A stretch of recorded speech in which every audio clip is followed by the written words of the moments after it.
When an NBA player wins a championship, they're awarded a ring. But of course, it's far more than just a piece of jewelry. A championship ring stands as a symbol of dedication, of teamwork, of history-making achievement. No one understands that symbolism better than Phil Jackson. As a player with the New York Knicks, he earned 2 championship rings, an accomplishment few professionals ever achieve. But his most extraordinary success came from the sidelines.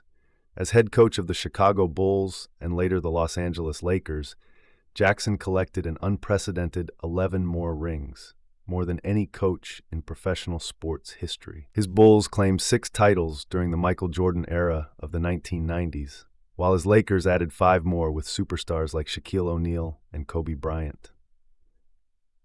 Yet for all his glittering success, Jackson's coaching style was famously grounded. He drew inspiration from a unique blend of philosophy and spirituality, pairing unconventional methods with deep respect for the human side of the game. Today, we'll explore the key lessons from Jackson's distinctive yet powerfully effective approach to leadership, along with a few behind-the-scenes stories from the world of elite basketball. Phil Jackson's career as an NBA coach was nothing short of legendary. But before looking at his triumphs on the court, it's worth pausing to understand the principles that shaped his leadership approach.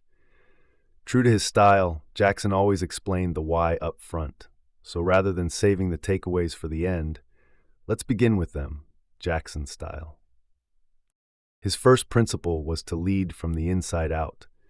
Don't study what other coaches are doing. Listen to your authentic voice. For Jackson, that meant incorporating personal spirituality into professional strategy, experimenting with everything from Christian mysticism to Zen meditation. Did the players think he was a bit kooky? Sure. Did he get results? Absolutely. The second principle was to bench your ego. The more directly you try to exert power, the less powerful you become. When you distribute power as widely as possible throughout your organization, you can focus on your true role as keeper of the team's vision. From there, he emphasized the importance of letting players discover their own destiny. Don't think for them.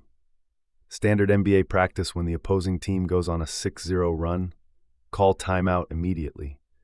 Jackson preferred letting the clock run, forcing players to solve problems themselves. Michael Jordan called this building the team's think power, creating resilient, problem-solving athletes. Jackson also believed in turning the mundane into the sacred. Even elite-level sports can start to feel monotonous and uninteresting. Jackson incorporated rituals and ceremonies that elevated practice sessions, keeping players focused on their larger destiny rather than just going through the motions. At times, though, he knew you needed to sometimes pull out the big stick. In the strictest form of Zen, monitors use a stick called a keisaku to strike dozy meditators and snap them to attention. Jackson's keisaku wasn't a literal stick, but a commitment to shaking things up. Occasionally, he'd surprise players with silent practice sessions or scrimmages with the lights out to keep everyone on their toes. Finally, and perhaps most importantly, Jackson taught his players to forget the ring. Jackson believed in approaching competition with joy and creativity rather than grinding desperation. This belief was inspired by the ancient philosopher Lao Tzu, who wrote, "The best athlete wants his opponent at their best." When you focus on the beauty of the game itself rather than obsessing over outcomes, you actually perform better. Focus on the journey is Jackson's motto, and championships will take care of themselves. For Phil Jackson, basketball was a lot like jazz. A devoted music fan, he often drew inspiration from Thelonious Monk's famous list of advice to his bandmates. Among the notes were reminders like, "Just because you're not a drummer doesn't mean you don't have to keep time," and "Don't play everything every time. The things you don't play are as important as the things you do." In Monk's musical wisdom, Jackson recognized timeless lessons about collaboration, rhythm, and the art of improvisation, principles he carried straight onto the basketball court. But to improvise effectively, you need structure. Enter the triangle offense. It's a system where 3 players form a triangle on one side of the court with specific spacing that creates multiple options for ball movement and scoring. The beauty lies in its unpredictability. As Kobe Bryant later explained, The opposition didn't know what we were going to do because we didn't know what we were going to do. Players read the defense and reacted instinctively, like jazz musicians responding to each other's cues. Assistant Bulls coach Tex Winter championed the triangle long before Jackson was on the coaching team. But when Doug Collins took over as Bulls head coach in 1986, he abandoned the triangle for a more rigid approach, teaching players about 50 different set plays.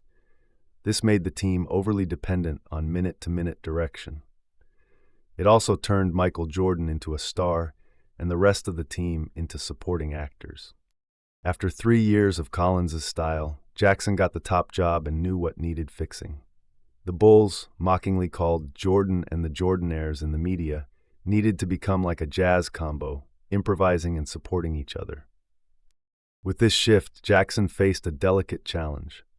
Michael Jordan was on track for another scoring title and another championship, but playing within a truly multidimensional team meant he had to step back from chasing individual stats. At first, Jordan resisted, dismissing Jackson's approach as an equal opportunity offense.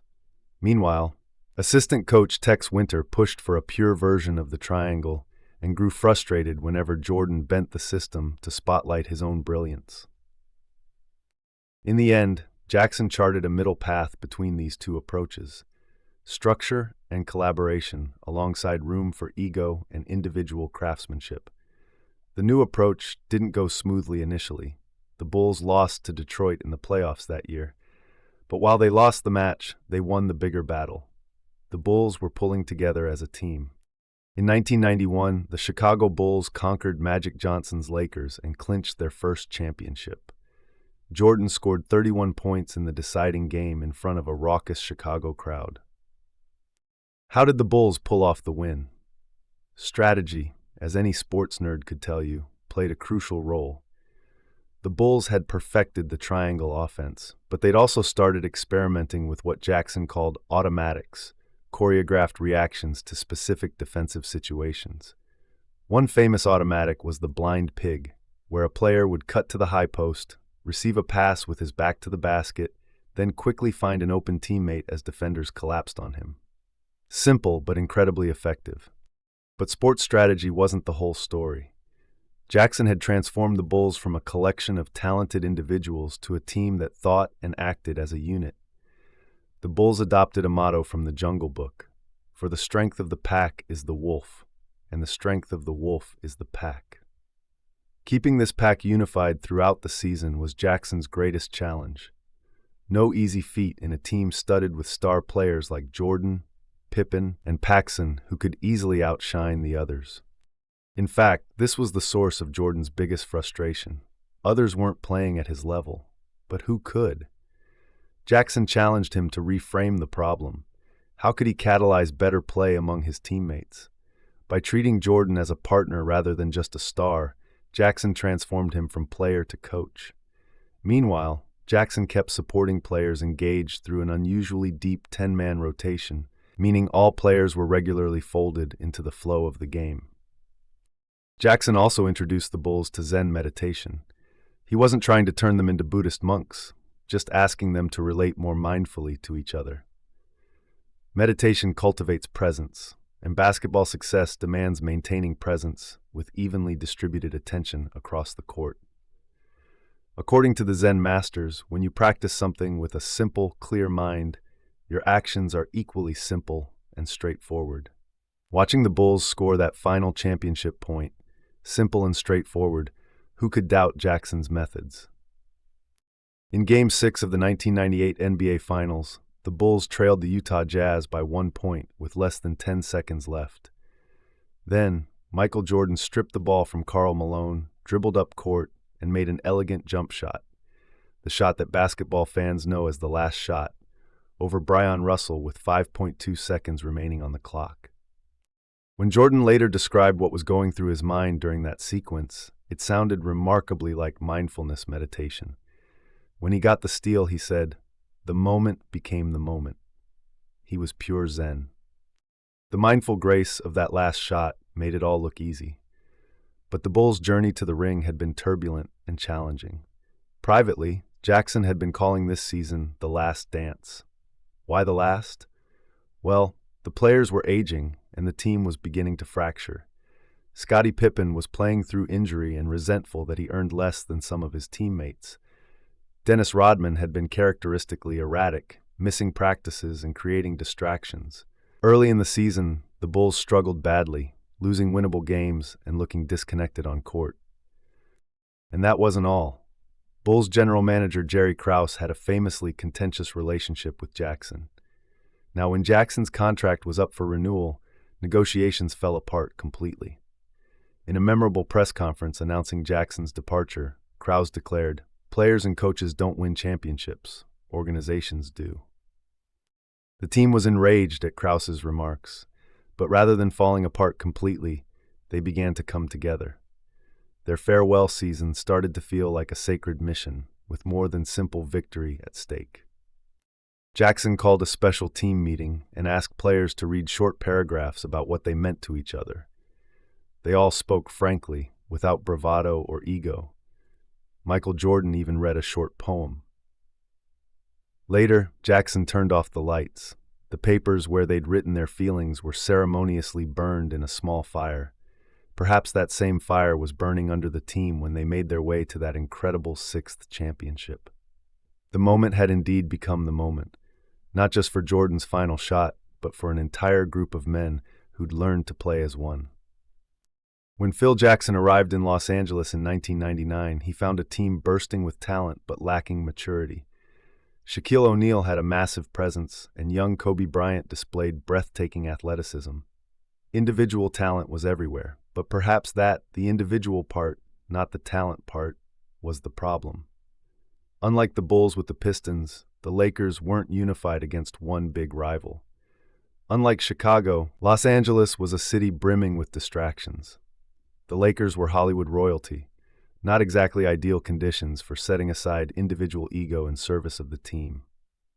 In response to this challenge, Jackson introduced his most comprehensive teaching tool, Buddha's Eightfold Path. In Buddhist tradition, these 8 interconnected practices are a path that guides practitioners away from selfishness and toward wisdom.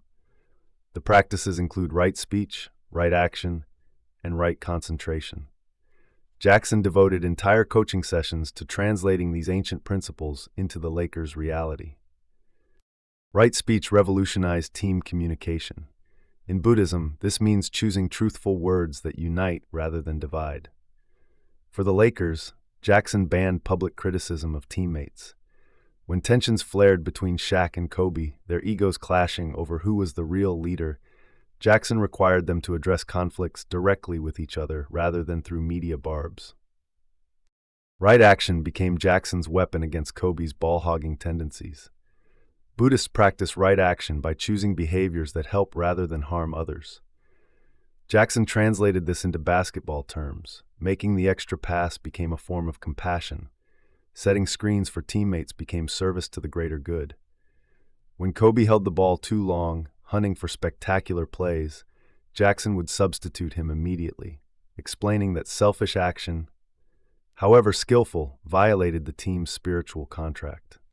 Right concentration transformed the Lakers' mental approach to high-pressure moments. In Buddhist meditation, this means maintaining focus without distraction.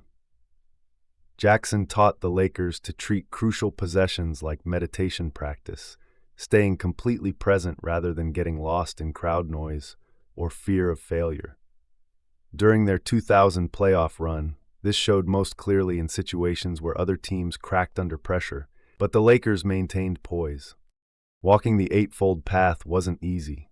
Egos clashed and old habits died hard. But the Lakers, who won their first championship under Jackson in 2000, were more than a collection of talented individuals. They were a whole, much greater than the sum of their parts.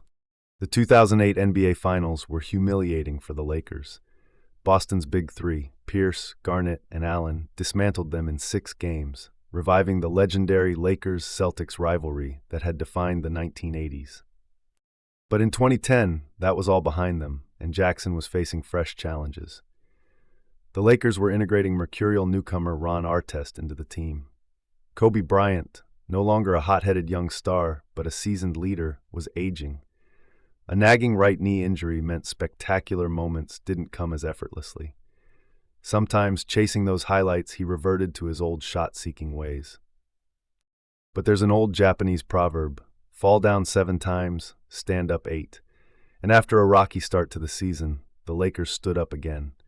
Bryant's knee recovered, Artest was playing in tune with the rest of the team. They looked formidable heading into the playoffs. Then came the finals rematch everyone wanted, Lakers versus Celtics. Boston deployed their familiar bruising defense, plugging driving lanes and forcing jump shots. It was the same strategy that had worked so effectively in 2008. This time, though, the Lakers had stronger, more varied scoring options. They wouldn't be shut down so easily. The mental battle proved trickier. After their previous humiliation, old wounds felt suddenly fresh. The Lakers desperately wanted redemption, but did they want it too badly? Early on in the decisive 7th game, Bryant wanted victory so intensely he was reverting to hero ball. Jackson's advice was textbook Zen wisdom: let the game come to you. Bryant switched his focus to the spirit of play and not the scoreboard. His team followed suit. The Lakers claimed their victory. For Jackson, that championship was his sweetest victory, the pinnacle of a coaching philosophy he'd spent a lifetime perfecting. The greatest victories come not from forcing your own will, but from surrendering to the spirit of the game.